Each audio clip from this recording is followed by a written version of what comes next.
Thank you very much indeed. I just love it when the proposer then disagrees with himself and gives all the arguments for me. So I really don't have to do anything other than say, do adjuvants consistently prolong the durations of block? And the answer, as he's just shown, is no.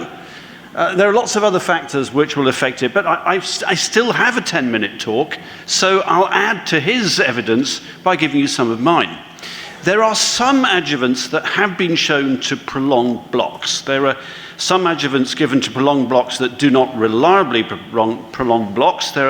Most adjuvants given to prolong blocks do not do so consistently, and that's the important thing. It's not consistent. He may have said the average was 4.7 hours for dexmedetomidine, but you saw the range of 3 to 8 hours. It's not consistent.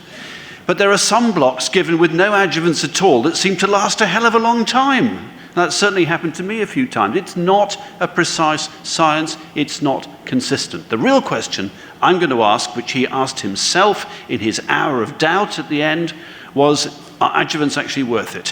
Fundamentally, there are two sorts of anaesthetist. There's the anaesthetist who just takes it straight from the bottle, doesn't mix it with anything, and drinks it.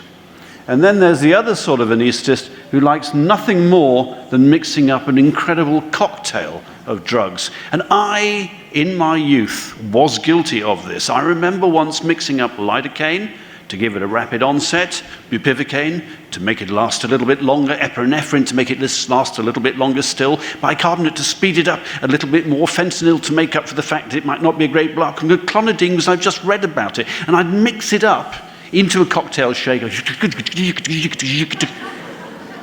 give it to the patient. And you know what? My boss came in and said, why didn't you just give ropivacaine? It'll do exactly the same. You don't need 6 drugs. And he was absolutely right. I missed out buprenorphine here. No, buprenorphine's in it. I thought I'd missed it out. People take any drug from the cupboard and add it to local anesthetics. Why are they doing it? Well, what'll I give it today? Let's do some of that. I have no idea. What are the reasons for adding drugs to local anesthetic? Well, it can be an intravascular indicator. It can speed up the onset. It can improve the block quality, to increase the duration in order to get a publication and for something to do. And I think it's mainly the last two that people actually do. Lots of reasons not to give adjuvants. Dosage errors, drug choice errors, contamination, infection risk, neurotoxicity, systemic adverse, lots of reasons not to give local anesthetic.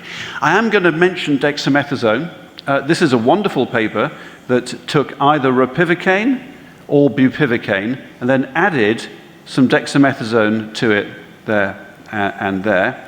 And the results were really quite striking. On the vertical axis, you have the percent without opioids, and on the horizontal axis, you have the time after the block. And what you can clearly see is that the addition of dexamethasone lengthens the duration of the block, not only for ropivacaine, but over on this side for bupivacaine as well. Fantastic. We regional anaesthetists who read papers, we leapt for joy. And something else we can add to the local anaesthetic. How marvelous. The problem is those researchers made a fundamental error. In order to find out whether drug X added to a local anaesthetic prolongs its action, you can't just have 2 groups of drug X with local and placebo. You need a third group, which is drug X given systemically. And this study was done not long ago using ropivacaine, giving dexamethasone 10 IV, 10 with the local, or just a placebo. And there's the paper in case you want to follow it up. I will email you the presentation if you wish. And look what happens.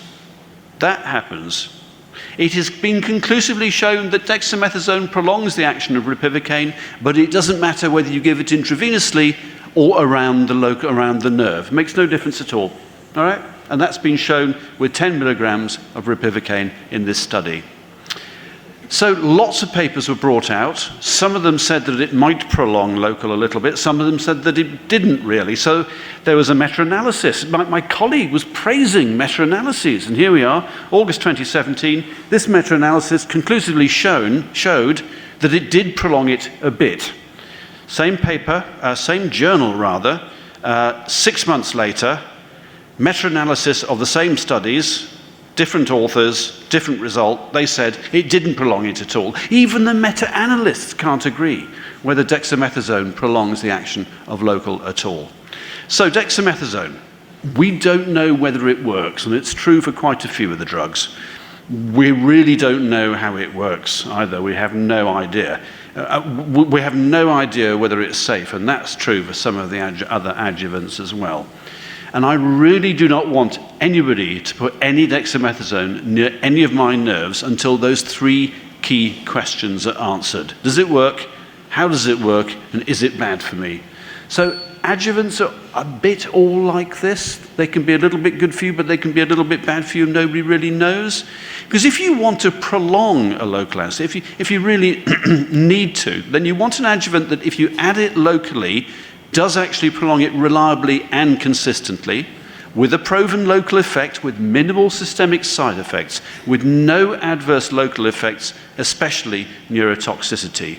The consistency is not really the issue, it's does it do those things? Can you absolutely prove it does those things for you? And I would argue the data is lacking. Because remember, again, as my colleague made in my favor, the very valid point that there are other ways of prolonging a block. You can use a longer acting local anesthetic if you're not using the longest acting local anesthetic. You can use a catheter technique. We've had some excellent talks this afternoon about catheter techniques, and they work really, really well. You can use liposome encapsulated local anesthetic if you really want to, or you can use an ultrasound activated liposomally encapsulated local anesthetic. If you're terribly modern, you may have heard of them. It's liposome encapsulated, but it doesn't release the local anesthetic until you put an ultrasound machine over it, and then it releases a little bit more. It is the future, apparently. Or you can get encapsulated local anesthetics and encapsulated adjuvants like dexmedetomidine together, so they both, you can encapsulate everything if you want to. But how about this one? This may sound a little bit radical. You can do another block when the first one's about to wear off. Nobody seems to want to do that because there's no publications in doing that.